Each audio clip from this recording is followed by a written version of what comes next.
Assalamualaikum warahmatullahi wabarakatuh. Kami dari kelompok 1 akan membahas mengenai strategic planning. Sebelum itu, kita perkenalkan terlebih dahulu tim dari kelompok 1. Mata kuliah ini diampu oleh Ibu Rona Tumiur Mauli Simorangkir. Dan anggota kelompok 1 yaitu yang pertama ada Roindah Erza, yang kedua Tri Indriani, yang ketiga Indriawati, yang keempat Nopentina, dan yang kelima ada Yuanita Aprilia. Berikutnya ada poin-poin pembahasan yang akan dibahas pada tim kelompok 1. Baiklah, pertama saya akan mempresentasikan mengenai latar belakang dari rencana strategis. Di sini dapat kita lihat bahwa rencana strategis adalah serangkaian kegiatan yang bertujuan untuk mendapatkan kejelasan arah dan tujuan suatu dinas atau SKPD. Di dalam rencana ini dapat dilakukan analisis masalah seperti identifikasi potensi pemecahan masalah dan penyusunan program serta kegiatan untuk mencapai tujuan. Sementara dari itu, rencana strategis ini berfokus pada pengembangan suatu visi yang luas dan strategis khusus berdasarkan analisis yang komprehensif terhadap situasi yang meliputi kegiatan dan kelemahan, serta lingkungan termasuk peluang dan kecenderungan atau trends dan pengembangan kegiatan yang memiliki dampak terhadap masyarakat. Tidak hanya itu, di dalam proses rencana strategis ini telah ditentukan arah, baik tujuan, nilai-nilai, serta keadaan komunitas yang pengembangannya berguna untuk pendekatan pelaksanaan kegiatan untuk mencapai target yang telah ditentukan serta diterapkan secara efektif dan efisien. Pada slide berikutnya, di dalam materi ini, kami akan membahas mengenai rumusan masalah. Adapun rumusan masalah yang akan dibahas adalah yang pertama, apa sih yang dimaksud dengan karakteristik dari perencanaan strategis? Yang kedua, apa definisi dari perencanaan strategis menurut Kerzner? Yang ketiga, bagaimana sifat dari perencanaan strategis itu, dan yang keempat, bagaimana cara menganalisis program yang sedang berjalan. Adapun tujuan penulisan artikel ini adalah untuk mencapai tujuan sebagai berikut. Yang pertama, memahami bagaimana karakteristik dari perencanaan strategis. Yang kedua, agar kita dapat memahami dari sifat-sifat dari perencanaan strategis. Yang ketiga, agar kita mengetahui analisis investasi terhadap modal. Dan yang keempat, mengetahui cara perhitungan biaya berdasarkan aktivitas. Rumusan masalah serta tujuan penulisan ini nanti akan kita bahas pada slide-slide berikutnya. Selanjutnya, kita masuk pada karakteristik perencanaan strategis. Adapun karakteristik dari perencanaan strategis adalah proses memutuskan program-program yang akan dilaksanakan oleh organisasi dan perkiraan jumlah sumber daya yang akan dialokasikan ke setiap program selama beberapa tahun ke depan. Di dalam organisasi perencanaan strategis terjadi baik di kantor pusat maupun unit bisnis.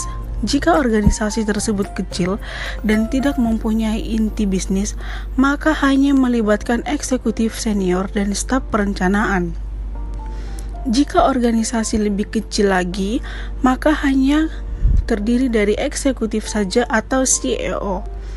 Manajer yang paling kompeten menghabiskan waktu yang cukup lama untuk memikirkan masa depan pada sebuah perusahaan. Slide selanjutnya akan dilanjutkan oleh teman saya. Berikut beberapa definisi perencanaan strategi menurut para ahli. Yang pertama, menurut Kerner, di mana perencanaan strategi adalah sebuah alat manajemen yang digunakan untuk mengelola kondisi saat ini untuk melakukan perkiraan pada masa yang akan datang. Jadi perencanaan strategi menurut Kerner ini itu digunakan sebagai petunjuk yang dapat digunakan organisasi mengenai kondisi saat ini yang mungkin akan bisa digunakan juga di beberapa tahun yang akan datang. Yang kedua, menurut Robert and Anthony, di mana menurut Robert and Anthony perencanaan strategi itu adalah proses memutuskan program-program yang akan dilaksanakan oleh organisasi dan berapa perkiraan jumlah sumber daya yang akan digunakan dalam beberapa tahun ke depan. Jadi dari dua pengertian perencanaan strategi menurut dua ahli ini itu bisa disimpulkan kalau perencanaan strategi itu adalah rencana yang spesifik mengenai bagaimana perusahaan atau organisasi untuk bisa mencapai ke arah masa depan yang akan diambil oleh entitas. Dan perencanaan strategi itu proses untuk memutuskan program-program yang akan dilaksanakan oleh organisasi dan berapa total jumlah sumber daya yang akan digunakan di setiap program dalam jangka panjang beberapa tahun ke depannya. Selanjutnya itu ada beberapa sifat-sifat perencanaan strategi. Yang pertama itu perencanaan strategi itu menyangkut persoalan dasar. Jadi seperti di bidang apa perusahaan itu bergerak, di bidang apa perusahaan itu tidak perlu untuk dikembangkan, atau siapa pembelinya, atau siapa yang akan dituju dari perusahaan atau organisasi. Dan yang kedua itu memberikan kerangka perencanaan yang lebih terperinci untuk dapat mengambil keputusan dalam kegiatan organisasi sehari-hari. Jadi dalam menghadapi sebuah persoalan dalam organisasi, persoalan sehari-hari itu, manajemen itu bisa bertanya dari kemungkinan-kemungkinan apa yang paling sesuai untuk strategi kita menghadapi permasalahan yang sedang dihadapi. Berarti yang ketiga itu menyangkut kurun waktu yang lebih panjang dibandingkan perencanaan lainnya. Jadi perencanaan strategi itu biasanya memakan waktu yang lebih panjang dibandingkan perencanaan di organisasi lainnya. Lalu yang ketiga itu memberikan rasa bersatu bagi tindakan dan keputusan organisasi dalam kurun waktu tertentu. Yang terakhir itu merupakan kegiatan puncak dan arti manajemen. Puncak harus secara aktif dilibatkan. Lalu selanjutnya itu ada beberapa hubungan formulasi strategi.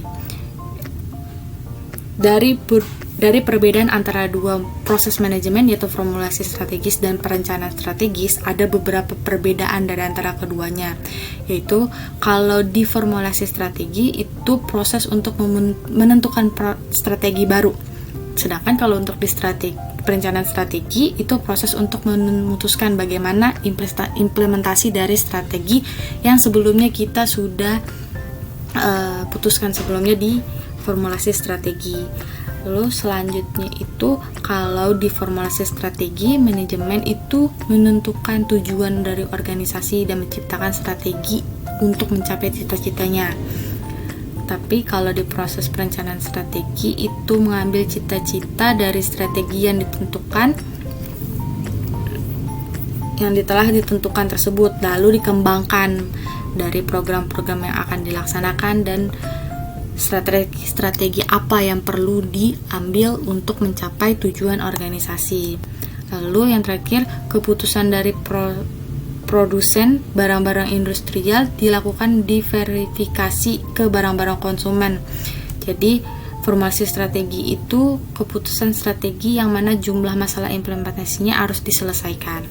Dalam proses perencanaan strategi sendiri, yang formal langkah-langkah yang paling penting adalah dengan menuliskan penjelasan dari tujuan dan strategi perusahaan, juga perencanaan apa yang harus kita implementasikan dalam kegiatan organisasi itu. Manfaat perencanaan strategis. Proses perencanaan strategis formal dapat memberikan beberapa manfaat. Yang pertama, kerangka kerja untuk pengembangan anggaran. Suatu rencana strategis menyediakan kerangka kerja yang lebih luas untuk memfasilitasi formulasi dari anggaran operasi yang efektif. Selain itu, mempunyai manfaat memfasilitasi keputusan alokasi sumber daya yang optimal untuk mendukung opsi-opsi strategis. Yang kedua, alat pengembangan manajemen. Perencanaan strategis formal adalah alat pendidikan dan pelatihan manajemen yang unggul agar para manajer dapat suatu pemikiran mengenai strategi dan dapat mengimplementasikannya. Yang ketiga, mekanisme untuk memaksa manajemen agar memikirkan jangka panjang. Proses perencanaan strategis formal memaksa manajer untuk menyediakan waktu guna memikirkan masalah-masalah jangka panjang yang penting. Yang keempat, alat untuk mensejajarkan manajer dengan strategi corporate. Pembuatan rencana strategis mungkin mengungkapkan bahwa keputusan-keputusan individual tidak menciptakan suatu keseluruhan yang memuaskan. Investasi yang baru direncanakan mungkin memerlukan lebih banyak dana pada tahun-tahun tertentu dibandingkan dengan dana yang dapat diperoleh perusahaan pada tahun-tahun tersebut. Keterbatasan perencanaan strategis. Ada beberapa kekurangan atau keterbatasan potensial dari perencanaan strategis formal. Yang pertama, perencanaan berakhir menjadi pengisian formulir latihan birokrasi tanpa pemikiran strategis. Tujuannya adalah untuk mengurangi risiko dari birokrasi. Perusahaan perlu memperoleh ide-ide segar untuk proses perencanaan strategis. Selanjutnya yang kedua, organisasi mungkin menciptakan departemen perencanaan strategis yang besar dan mendelegasikan pembuatan rencana strategis kepada para staf dari departemen tersebut. Sehingga dengan demikian mengabaikan input dari manajemen lini maupun manfaat pendidikan dari proses tersebut.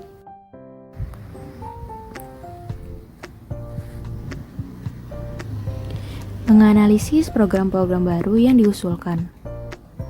Yang pertama, analisis investasi modal. Tujuan dari analisis investasi modal adalah untuk mendapatkan nilai sekarang bersih dari proyek tersebut, yaitu kelebihan nilai sekarang dari estimasi arus kas masuk terhadap jumlah investasi yang diperlukan, dan juga untuk mendapatkan tingkat pengembangan internal yang implisit dalam hubungan antara arus kas masuk dan keluar. Yang kedua, aturan-aturan. Perusahaan umumnya mempublikasikan aturan dan prosedur untuk persetujuan usulan pengeluaran modal dengan berbagai besaran. Usulan pengeluaran yang kecil dapat disetujui di tingkat manajer pabrik, tergantung pada total jumlah yang telah ditentukan dalam 1 tahun, dan usulan yang lebih besar akan diteruskan ke manajer unit bisnis lalu ke CEO. Model. Selain model pembuatan anggaran modal yang mendasar, staf perencanaan sebaiknya mengenai teknik-teknik dalam melihat data yang diperlukan dan yang tersedia. Yang keempat, menghindari manipulasi. Para pengusul yang mengetahui bahwa proyek mereka dengan nilai sekarang bersih yang negatif kemungkinan besar tidak akan disetujui bahwa proyek tersebut harus diambil. Reputasi dari pengusul proyek dapat menjadi semacam pengalaman yang dapat mengandalkan angka dari pengusul yang memiliki catatan rekor yang unggul. Yang terakhir, pengaturan untuk analisis. Satu tim mungkin mengevaluasi usulan yang sangat besar dan penting, dan proses tersebut mungkin memerlukan waktu 1 tahun atau lebih. Bahkan untuk usulan yang kecil, sejumlah besar diskusi biasanya terjadi antara pengusulan dengan staf kantor pusat. Jika suatu usulan tidak memenuhi batas waktu tersebut, maka persetujuan formalnya dapat menunggu sampai tahun berikutnya, kecuali jika ada situasi yang tidak biasanya. Menganalisis program yang sedang berjalan. Yang pertama, analisis rantai nilai. Rantai nilai untuk perusahaan manapun adalah sekelompok aktivitas yang menciptakan nilai dan saling berhubungan yang menjadi bagiannya dari memperoleh bahan baku dasar untuk memasuk komponen sampai membuat produk akhir dan mengantarkannya ke pelanggan akhir. Selanjutnya, perhitungan biaya berdasarkan aktivitas.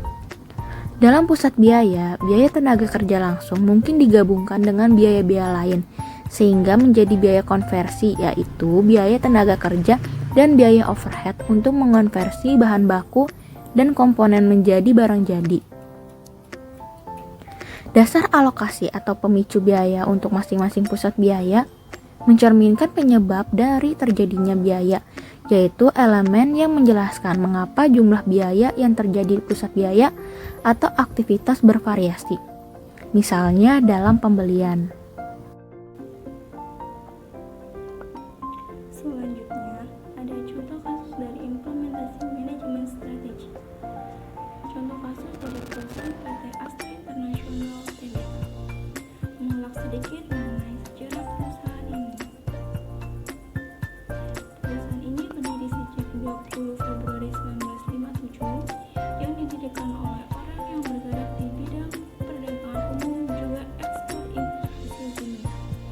Yang pada akhirnya tahun 1965 PT Astra International ini mengalihkan bidang menjadi pengimpor kendaraan bermotor, alat-alat berat, dan alat-alat teknik yang dapat menunjang kebutuhan pembangunan nasional. Pada tanggal 1 Juli 1969, PT Astra International mendapat pengakuan resmi dari pemerintah sebagai agen tunggal mobil merek Toyota untuk seluruh wilayah di Indonesia. Dan pada tahun 1971, PT Astra International mendirikan perusahaan baru dengan nama PT Toyota Astra Motor, di mana kegiatan di antaranya yaitu mengimpor mobil-mobil merek Toyota dari Jepang. Dan pada akhirnya, tanggal 19 Februari 1991, berdasarkan Akta Notaris Nomor 43, PT All Toyota Division berubah nama menjadi PT Astra International Tbk. Selanjutnya ada visi, misi, dan tujuan dari PT Astra International Tbk. Adapun visinya yaitu menjadikan dealer Toyota terbaik dan paling handal di Indonesia melalui proses kerja kelas dunia. Misinya yang pertama ada memberikan pengalaman terbaik dalam membeli dan memiliki kendaraan kepada pelanggan. Yang selanjutnya ada mencapai dan mempertahankan posisi market share nomor 1 di seluruh segmen wilayah. Menciptakan lingkungan kerja terbaik dan menciptakan pertumbuhan bisnis yang berkesinambungan. Tujuan dari PT Astra International Tbk yang pertama menjadikan pemimpin pasar dalam bisnis otomotif dengan volume penjualan nomor 1. Memiliki jaringan distribusi yang luas, menciptakan kepuasan pelanggan dan karyawan. Kasus dan strategi. Adapun kasus ataupun kendala yang dihadapi oleh PT Astra International yaitu adanya keberhasilan membukukan kinerja finansial yang baik sampai kuartal 3 pada tahun 2007, di mana laba bersih Astra naik 53% dibandingkan tahun sebelumnya, menjadi 4.582 triliun. Untuk meraih keberhasilan tersebut, PT Astra International tidak lepas untuk menyusun strategi-strategi yang diantaranya berdasarkan analisis SWOT, internal maupun eksternal, sehingga ditemukan prioritas strategi yang dikelompokkan antara lain. Yang pertama ada prioritas 1, yaitu dengan meningkatkan strategi CRM atau Customer Relationship Management. Adapun strategi ini dapat dilakukan dengan melakukan pendekatan telepon kepada customer atau pelanggan. Prioritas 2, yaitu dengan memperkuat pelayanan dengan menambah jaringan atau network distribusi yang luas. Pada prioritas 2 ini dapat dilakukan dengan bekerja sama dengan anggota-anggota leasing Astra dan memperkuat pelayanan after sale. Sekian pembahasan dari kelompok kami mengenai strategic planning. Semoga apa yang sudah dijelaskan pada tim kami dapat dimengerti dan dapat bermanfaat untuk kita semua. Bagi yang sudah menonton video ini, jangan lupa di like, komen, dan di subscribe. Terima kasih banyak. Wassalamualaikum warahmatullahi wabarakatuh.